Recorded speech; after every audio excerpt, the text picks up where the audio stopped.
अभी तक हम लोगों ने बहुत सारे तथ्यों के बारे में पढ़ा, जैसे मेंडल के प्रयोग जो कि मटर के दानों में किया गया था।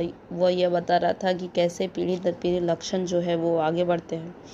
उसके बाद डार्विनवाद का सिद्धांत पढ़ा, जो जिसने यह बताया कि प्राकृतिक चयन में जो गुण आते हैं वही आगे बढ़ते हैं। उसी प्रकार विभिन्न तरह के हम लोग इकाइयों को देखें, परंतु अभी तक यह पता नहीं चला कि इस पृथ्वी पर जीव की उत्पत्ति कैसे हुई। यह एक रहस्यमय तथ्य है, लेकिन वैज्ञानिकों ने इसको कुछ सरल बनाने के लिए बहुत सारे खोज किए। उसके बाद कुछ रिज़ल्ट सामने आया, जिसमें से कुछ एक रिज़ल्ट जो है मैं सामने रखना चाहती हूँ, जो कि विभिन्न वैज्ञानिक 4-5 वैज्ञानिकों ने मिलकर ये काम किया है, जिसमें से Oparin, हेल्डेन, Stanley Miller, Harold euro और सिडने फॉक्स। इन्होंने बताया, इनके अनुसार कि जो भी हमारे पृथ्वी पर जीव हैं उनकी उत्पत्ति लगभग 3.5 अरब वर्ष पूर्व हुई थी, और ये सबसे पहले जो है समुद्र के अंदर पाए गए थे। सबसे पहले जो जीवों की उत्पत्ति हुई वो कहाँ हुई? समुद्रों में हुई। जैसे आज हम लोग पृथ्वी को देख रहे हैं, वो पहले ऐसी स्थिति नहीं थी पृथ्वी की। उस समय क्या था कि आज जैसे कार्बन, नाइट्रोजन के जो यौगिक हम लोग देख पा रहे हैं, जैसे कार्बन डाइऑक्साइड या नाइट्रिक ऑक्साइड, इस तरह के तत्व यहाँ पर प्रेजेंट नहीं थे। सिर्फ वहाँ जो है कुछ सरल ही पदार्थ उपस्थित थे, जैसे कि मैथेन हो गया, अमोनिया हो गया, इस तरह से। और ना ही यहाँ पर प्रकाश संश्लेषण होता था, क्योंकि यहाँ पर ना ही पेड़ पौधे पाए जाते थे, जिसके वजह से ये सारे काम जो है नहीं हो पाते थे। लेकिन इस तथ्य को समझाने के लिए कि जीवों की उत्पत्ति कैसे हुई होगी, मिलर और यूरे ने एक प्रयोग किया। और उन्होंने क्या किया कि एक उपकरण में उन्होंने पृथ्वी के कुछ सरल अणु, जैसे कि मेथेन, अमोनिया, जलवाष्प और हाइड्रोजन गैस के मिश्रण को उसमें डाला, और वायुमंडल में जिस प्रकार से बिजली चमकती है या बिजली का जो प्रभाव है वो उत्पन्न होता है, वो कृत्रिम रूप से इलेक्ट्रोडों की मदद से उसमें चिंगारियाँ उत्पन्न की। उसके बाद क्या होता है कि जब चिंगारियाँ उसमें बार बार उत्पन्न किए जाने लगी, कुछ दिनों तक यह लगातार होने लगा, और उसके बाद पता चलता है कि यहाँ पर एक रंगीन तत्व का निर्माण हुआ है। जब इस रंगीन तत्व का विश्लेषण किया गया, यानी एनालिसिस किया गया, जब इसकी जांच की गई, तो पता चला कि यह जो रंगीन तत्व है वो एमिनो अम्ल है। और हम लोग भली भांति से जानते हैं कि एमिनो अम्ल जो है वो प्रोटीन का सूक्ष्मतम कण होता है। तो इस तरह से हम लोग समझ सकते हैं कि जो पदार्थ पहले पृथ्वी पर मौजूद थे उनसे एमिनो अम्ल का निर्माण हुआ होगा, फिर एमिनो अम्ल से प्रोटीन बना होगा, और प्रोटीन के बाद जो हमारा बॉडी है वो भी प्रोटीन से बना है। तो उसी प्रकार से ये प्रोटीन मिल के फिर हमारे बॉडी का निर्माण किए होंगे। लेकिन उन्होंने और एक प्रयोग किया और पता चला कि अगर उसी प्रयोग को वातावरण में, ऑक्सीकारक वातावरण में, यानी ऑक्सीजन के प्रेजेंस में ये अभिक्रिया को किया, तो पता चला कि जो रिजल्ट यहाँ पाया, उनका विश्लेषण करने के बाद पता चला कि वो एमिनो अम्ल नहीं था। इसका मतलब यह है कि जो पहले की दशा जिस प्रकार थी पृथ्वी की, अभी वो दशा नहीं है, जिसके वजह से जो रिजल्ट है दोनों में डिफरेंस हम लोगों को मिला है। जाति उद्भवन या स्पेसिएशन के बारे में पढ़ते हैं अब। तो अगर हम लोग अपने आसपास के प्राणियों को देखते हैं, तो हम लोगों को पता चलता है कि वे प्राणी आपस में एक समान नहीं हैं। वे एक दूसरे से क्या है? भिन्न हैं। उनमें विभिन्न प्रकार की भिन्नताएं पाई जाती हैं, क्योंकि और ये विभिन्नताएं जो है वो एक पीढ़ी से दूसरे पीढ़ी तक स्थानांतरण होती रहती है, यानी ये वंशानुगत है, ये एक से दूसरे पीढ़ी में जाते रहते हैं।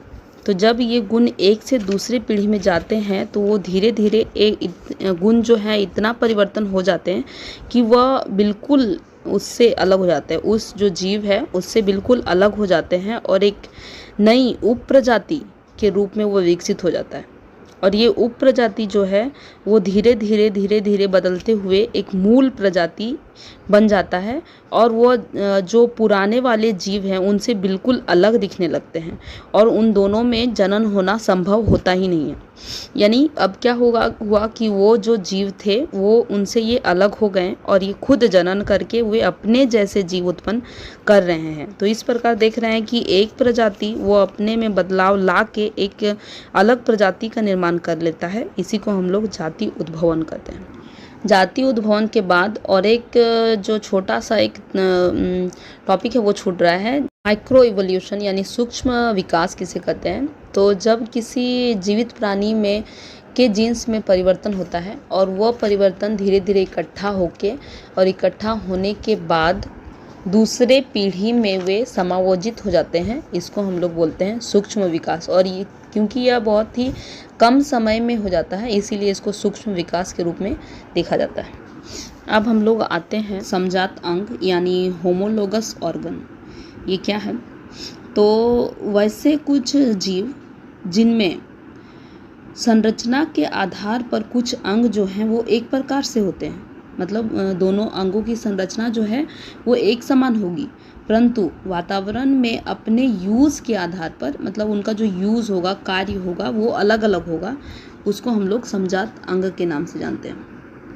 तो इसका एग्जाम्पल देखते हैं कि जैसे पंछी या फिर बिल्ली और मनुष्य, इनका सभी का जो अग्रपाद होता है यानी आगे का भाग, जिसको हम लोग हाथ बोल सकते हैं, मनुष्यों का हाथ और बिल्लियों का आगे का पैर, पंछियों में उनका पंख, ये जो है वो हाइंड लिम्ब कहे जाते हैं। तो ये जो है बनावट अगर हम लोग इनका देखें तो एक ही समान है, लगभग एक समान है। लेकिन जब हम लोग पक्षी का कार्य देखते हैं कि वो क्या करता है, उससे उड़ने का काम करता है। लेकिन अगर बिल्ली का काम देखें तो वो उससे कूदने का काम करता है। लेकिन अगर मनुष्य का देखें तो वो क्या करता है, वो उससे खाना उठाना, किसी चीज़ को छूना, इस तरह का कार्य करता है। तो यानी ये कार्य के अनुसार क्या हुए, एक दूसरे से अलग हैं लेकिन उनकी बनावट जो है वो एक समान है। इसलिए ये किस प्रकार के अंग होंगे? समजात अंग। अब हम लोग आ जाते हैं असमजात अंग या फिर समरूप अंग, जिसको इंग्लिश में हम लोग बोल सकते हैं एनालोगस ऑर्गन। तो इसमें क्या होता है कि जो अंग हैं वो देखने में तो एक प्रकार होते हैं, यानी ये बाहरी जो संरचना है वो एक प्रकार की हो सकती है और कार्य के आधार पर ये एक प्रकार के होते हैं। लेकिन जब हम इसकी संरचना को देखते हैं तो वो एक दूसरे से काफ़ी भिन्न होते हैं। तो इसको हम लोग बोलेंगे असमजात अंग या फिर समरूप अंग। जैसे एग्जाम्पल अगर हम लोग चमगादड़ का पंख देखें और पक्षी का पंख देखें, तो चमगादड़ का जो पंख होगा उसमें हम लोग देखते हैं कि वो मांसपेशियों से ढकी होती है। उनकी जो पंख होते हैं वो उसमें फेदर या फिर पंख जो है वो नहीं दिखाई देते हैं। और अगर हम लोग चिड़िया का देखें तो उसका भी बनावट जो है वो अलग होगा। तो इस तरह से उन लोगों का जो कार्य है वो एक समान है क्योंकि दोनों ही उड़ने का कार्य कर रहा है, लेकिन इन लोगों का जो बनावट है वो अलग है, इसलिए से ये क्या हो जाएंगे, असमजात अंग। अब आते हैं एक बहुत ही महत्वपूर्ण टॉपिक पे, जीवाश्म। तो ये जीवाश्म क्या है?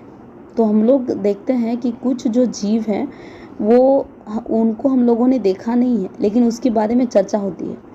तो कुछ जीव जो हैं वो पृथ्वी में पहले प्रेजेंट थे लेकिन धीरे धीरे उनकी दशा या फिर प्रकृति में वो अनुकूलित नहीं होने के कारण धीरे धीरे वो क्या हुए, लुप्त होते चले गए और ख़त्म हो गए। और ख़त्म होने के बाद क्या हुआ, उनका जो अवशेष है वो चट्टानों में छाप के रूप में छोड़ गए। तो उन पत्थरों में जब उन जीवों को देखते हैं, उन चिन्हों को हम लोग जीवाश्म के नाम से जानते हैं। तो ये जीवाश्म के द्वारा हम लोग पता लगा सकते हैं कि जो पहले के जीव थे वो किस प्रकार थे, वो हमारे लिए खतरनाक थे या फिर उनका जो शरीर है वो किस प्रकार की उनकी संरचना थी। इन सारी बातों को हम लोग उसमें चलिए एक एग्जाम्पल यहाँ पर देखते हैं कि एक जीव, बहुत ही प्राचीनतम जीव का खुदाई के कारण इसका पता चला है, जिसका नाम है आर्कियोप्टेरिक्स। आर्कियोप्टेरिक्स एक जीवाश्म है जिसमें 2 जगत का गुण पाया गया, जैसे रेप्टेलिया और एवीज यानी पक्षी। तो इसमें क्या पाया गया, रेप्टेलिया यानी रेंगने वाले जो जीव हैं उनकी तरह जबड़ों में दांत पाए गए हैं और पक्षियों की तरह इनमें डंख पाए गए हैं, यानी पंख जो है वो दिखाई दिए हैं। तो अब ये यहाँ पर आता है सवाल कि इन जीवों का कैसे हम लोग पता लगा सकते हैं कि ये कितने पुराने हैं। तो इनका पता लगाने के लिए 2 तरीकों का इस्तेमाल किया जाता है, रेडियो कार्बन काल निर्धारण का और दूसरा है समस्थानिक अनुपातों का। अब नेक्स्ट टॉपिक है हमारा आणविक जातिवृंद यानी मॉलिक्यूलर फाइलोजेनी। तो इसमें क्या है कि कोई भी जो जीव है उनके पूर्वजों का अगर हम लोगों को खोज करना है तो वो हम लोगों को डीएनए का अध्ययन करके ही पता लगाया जा सकता है। तो डीएनए में क्या परिवर्तन हुआ, वो किन जीवों से मिलते हैं इनके डीएनए, तो डीएनए के अनुक्रम यानी डीएनए सीक्वेंस को अध्ययन करके उनकी तुलना करके जीवों के पूर्वजों का खोज करना, इन्हें आणविक जातिवृंद कहा जाता है। ये चैप्टर यहीं समाप्त होता है और नेक्स्ट वीडियो में हम लोग देखेंगे कि इस चैप्टर से एग्ज़ाम में, बोर्ड एग्ज़ाम में कितने नंबर के क्वेश्चन आते हैं और कुछ मल्टीपल चॉइस क्वेश्चन का आंसर भी हम लोग देखेंगे, ताकि क्या हो वो आसानी से हम लोगों को याद रहे। और कुछ इम्पॉर्टेंट क्वेश्चन आंसर के बारे में भी चर्चा करेंगे। तो चलिए मिलते हैं नेक्स्ट वीडियो में। Thank you.